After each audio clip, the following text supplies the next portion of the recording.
पांचों पांडव देवपुत्र माने जाते थे और वो सभी बहुत ही अद्भुत विशेषताओं से सुसज्जित बताए जाते हैं। आइए जानते हैं किन पांडवों के पास क्या क्या दैवीय शक्तियां थीं। युधिष्ठिर, निष्पक्षता उनकी सबसे बड़ी शक्ति थी। इसके साथ ही वो एक कुशल महारथी थे और भाले के युद्ध में सबसे ज्यादा कुशल थे। वो राजनीति, मनोविज्ञान, शास्त्र के भी महान ज्ञाता थे। इन सब के अलावा धैर्य और संवेदना उनका विशेष गुण था, जिसके कारण वो निर्णय लेने में जल्दी नहीं करते थे। हालांकि धूत क्रीड़ा में द्रौपदी को दांव पर लगाना और अश्वत्थामा पर झूठ बोलना उनके निष्कलंक जीवन पर दो काले धब्बे हैं।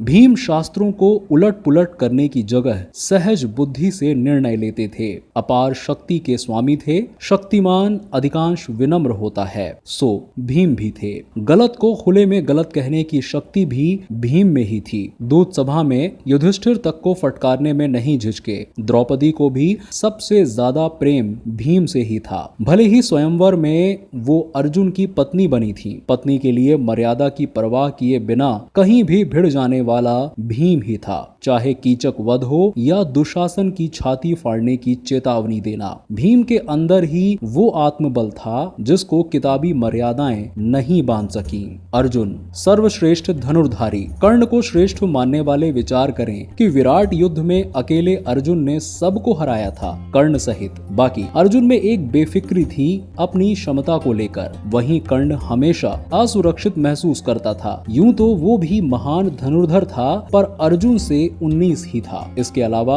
निद्रा पर विजय की क्षमता थी। तमाम दिव्यास्त्र थे। सबसे ज्यादा हॉट पांडव भी अर्जुन ही थे। अप्सराएं भी रीझ गई थी। बढ़िया नर्तक भी थे। नकुल श्रेष्ठ तलवारबाज और महारथी। सबसे सुंदर पांडव थे। चिकित्सा का अद्भुत ज्ञान था और पशु पक्षियों की भाषा समझ सकते थे।